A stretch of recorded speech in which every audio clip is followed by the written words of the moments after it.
Hello, അസ്സാം വലൈക്കും. ഇന്ന് ഏറ്റവും സിമ്പിളായിട്ട് വീട്ടിലുള്ള സാധനങ്ങൾ മാത്രം ഉപയോഗിച്ചിട്ട് ചെയ്തെടുക്കാൻ പറ്റുന്ന ഒരു അടിപൊളി പലഹാരത്തിൻ്റെ വീഡിയോ ആണ്.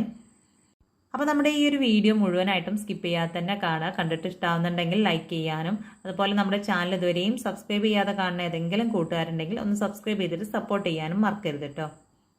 അപ്പോൾ ഏറ്റവും സിമ്പിളായിട്ടുള്ള രീതിയിൽ നമുക്ക് ഈ ഒരു പലഹാരം എങ്ങനെ റെഡിയാക്കി എടുക്കണമെന്ന് നോക്കാം. അപ്പോൾ ആദ്യം തന്നെ നമുക്കിതിലേക്ക് ഒരു മസാല റെഡിയാക്കി എടുക്കണം.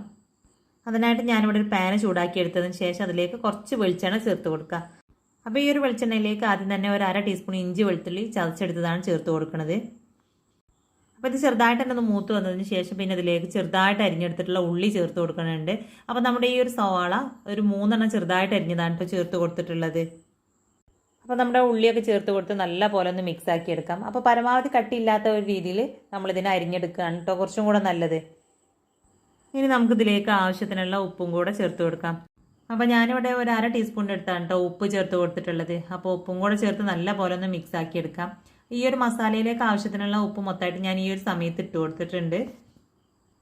അടുത്തതായിട്ട് ഒരു പച്ചമുളക് ചെറുതായിട്ട് അരിഞ്ഞെടുത്തതാണ് ഇതിലേക്ക് ചേർത്ത് കൊടുത്തിട്ടുള്ളത്. അപ്പോൾ ഇത് ഇഷ്ടമുള്ളവർ മാത്രം ചേർത്ത് കൊടുത്താൽ മതി. അപ്പോൾ ഇടയിലൊക്കെ ആയിട്ട് മുളക് കടിക്കാൻ ഇഷ്ടമില്ലാത്തവരാണെങ്കിൽ ഈ ഒരു സ്റ്റെപ്പ് സ്കിപ്പ് ചെയ്തോളൂ കേട്ടോ.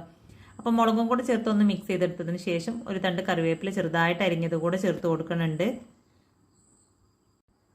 അപ്പോൾ നമ്മുടെ ഉള്ളിയൊക്കെ ഏകദേശം ഇവിടെ നല്ല പോലെ ഒന്ന് വെന്ത് കഴിഞ്ഞിട്ടുണ്ടെങ്കിൽ പിന്നെ അടുത്തതായിട്ട് നമുക്കിതിലേക്ക് കുറച്ച് മസാലപ്പൊടികൾ ചേർത്ത് കൊടുക്കാം. അപ്പോൾ ആദ്യം തന്നെ ഞാനിതിലേക്ക് ഒരു 1/4 ടീസ്പൂൺ മഞ്ഞൾപ്പൊടിയാണ് ചേർത്ത് കൊടുക്കുന്നത്. പിന്നെ ഒരു 1/2 ടീസ്പൂൺ മല്ലിപ്പൊടി, ഒരു 1/2 ടീസ്പൂണിൻ്റെ അടുത്ത് മുളക് പൊടിയാണ് കേട്ടോ ചേർത്ത് കൊടുത്തിട്ടുള്ളത്. അപ്പോൾ നല്ല എരിവുള്ള പച്ചമുളകൊക്കെയാണ് ചേർത്ത് കൊടുത്തതെങ്കിൽ മുളക് പൊടിയുടെ അളവ് കുറച്ചിട്ടെടുത്താൽ മതി. ഇനി ഇതിലേക്ക് ഞാനൊരു 1/4 ടീസ്പൂൺ ഗരം മസാലപ്പൊടിയും കൂടെ ചേർത്ത് കൊടുക്കുന്നുണ്ട്. അപ്പോൾ ഇത് ചേർത്ത് കൊടുക്കുന്ന സമയത്ത് നല്ല ഒരു ടേസ്റ്റാണ് കേട്ടോ. അപ്പോൾ ഇത്രയും മസാലപ്പൊടികൾ മാത്രമാണ് ഇതിലേക്ക് ചേർത്ത് കൊടുക്കുന്നത്. അപ്പോൾ എല്ലാം കൂടെ ചേർത്ത് നല്ല പോലെ ഒന്നുകൂടെ മിക്സ് ആക്കി എടുക്കാം. നമ്മുടെ ഈ ഒരു ഉള്ളിയിലേക്കൊക്കെ എല്ലാ ഭാഗത്തേക്കും എത്തുന്ന രീതിയിൽ ഒന്ന് മിക്സ് ചെയ്തെടുത്താൽ മതി. അതിനുശേഷം പിന്നെ ഇതിലേക്ക് കുറച്ച് മല്ലിയില അരിഞ്ഞെടുത്തതും കൂടെ ചേർത്ത് ഒന്നുകൂടെ ഇളക്കി കൊടുക്കാം. അപ്പോൾ ഈ ഒരു മസാലയിലേക്ക് ഞാനിപ്പോൾ ചിക്കനോ ബീഫോ ഒന്നും ചേർത്ത് കൊടുത്തിട്ടില്ല കേട്ടോ. ഇനി നിങ്ങൾക്ക് വേണമെങ്കിൽ ചിക്കനും ബീഫോ ആ രീതിയിലൊക്കെ ചെയ്തെടുക്കാം. അപ്പോൾ കുറച്ചും കൂടെ നല്ലൊരു ടേസ്റ്റാണ്. ഞാനിപ്പോൾ വീട്ടിലുള്ള കുറച്ച് ചേരുവകൾ മാത്രമാണ് ഇതിലേക്ക് ചേർത്ത് കൊടുത്തിട്ടുള്ളത്. ഇനി ആ ഒരു മസാല നമുക്കൊന്ന് ചൂടാറി വരുന്നത് വരെ ഒന്ന് വെയിറ്റ് ചെയ്യാം. ആ ഒരു സമയം കൊണ്ട് നമുക്കിതിലേക്കുള്ള മുട്ട ഒന്ന് ബീറ്റ് ചെയ്തെടുക്കണം. അപ്പോൾ ഞാനിതിലേക്ക് ഒരു 5 കോഴിമുട്ടയാണ് കേട്ടോ എടുത്തിട്ടുള്ളത്. അപ്പോൾ അത് പൊട്ടിച്ച് ഞാനൊരു ബൗളിലേക്ക് ചേർത്ത് കൊടുക്കുന്നുണ്ട്. ഇതിലേക്ക് ഒരു അല്പം ഉപ്പ് ചേർത്ത് കൊടുക്കാം. അപ്പോൾ ഒരുപാട് ഉപ്പ് ചേർത്ത് കൊടുക്കേണ്ട ആവശ്യമില്ല. നമ്മൾ മസാലയിൽ അത്യാവശ്യം ഉപ്പിട്ട് കൊടുത്തതാണല്ലോ. അപ്പോൾ നമ്മൾ ഈ ഒരു മുട്ടയിലേക്ക് മാത്രമുള്ള ഉപ്പ് ചേർത്തിട്ട് നല്ല പോലെ ഒന്ന് ബീറ്റ് ചെയ്തെടുക്കാം. അപ്പോൾ ഇതുപോലൊക്കെ ചെയ്തെടുക്കാൻ ബുദ്ധിമുട്ടാണെങ്കിൽ നമ്മൾ മിക്സിയുടെ ജാറിലേക്ക് മുട്ട പൊട്ടിച്ച് ഒഴിച്ച് കൊടുത്തതിന് ശേഷം നല്ല പോലെ ഒന്ന് അടിച്ചെടുക്കുക. അതാകുമ്പോൾ നമ്മുടെ മുട്ടയൊക്കെ നല്ല പോലെ ബീറ്റായിട്ട് കിട്ടും. അതിനുശേഷം ഒരു ബൗളിലേക്ക് ഒഴിച്ച് കൊടുത്താൽ മതി. ഇനി നമ്മൾ റെഡിയാക്കി വെച്ചിട്ടുള്ള മസാല മുഴുവനായിട്ട് ചൂടാറിയതിന് ശേഷം ഞാനിതിലേക്ക് ഇട്ട് കൊടുത്ത് ഒന്ന് മിക്സ് ആക്കി എടുക്കുകയാണ്. അപ്പോൾ അത് നല്ല പോലെ ഞാനിതിനോടെ മിക്സ് ചെയ്തെടുത്തിട്ടുണ്ട്. അപ്പോൾ ഈ ഒരു മസാലയിലേക്ക് ഞാനിപ്പോൾ ഇനി വേറെ ഒന്നും ചേർത്ത് കൊടുക്കണില്ല. ഇനി ഇത് റെഡിയാക്കി എടുക്കാൻ വേണ്ടിയിട്ട് ഞാനിവിടെ ചെറിയൊരു പാൻ വെച്ച് കൊടുത്തിട്ടുണ്ട്.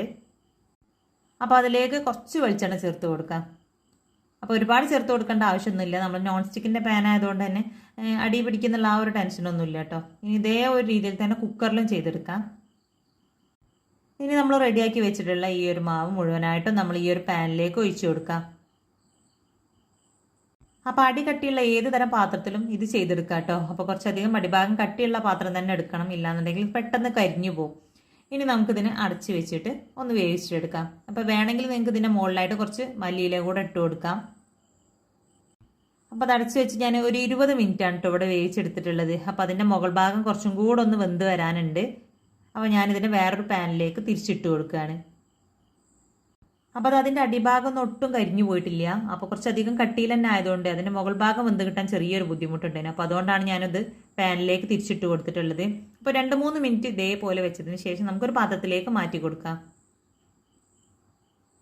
അപ്പോൾ അതാ ഞാനിവിടെ വേറൊരു പാത്രത്തിലേക്ക് മാറ്റി കൊടുത്തിട്ടുണ്ട്. അപ്പോൾ വളരെ സിമ്പിളാണ് കേട്ടോ ഇത് റെഡിയാക്കി എടുക്കാൻ. അപ്പോൾ മുട്ടയും ഉള്ളിയും വീട്ടിലുണ്ടെങ്കിൽ എളുപ്പത്തിൽ തന്നെ റെഡിയാക്കി എടുക്കാൻ പറ്റും.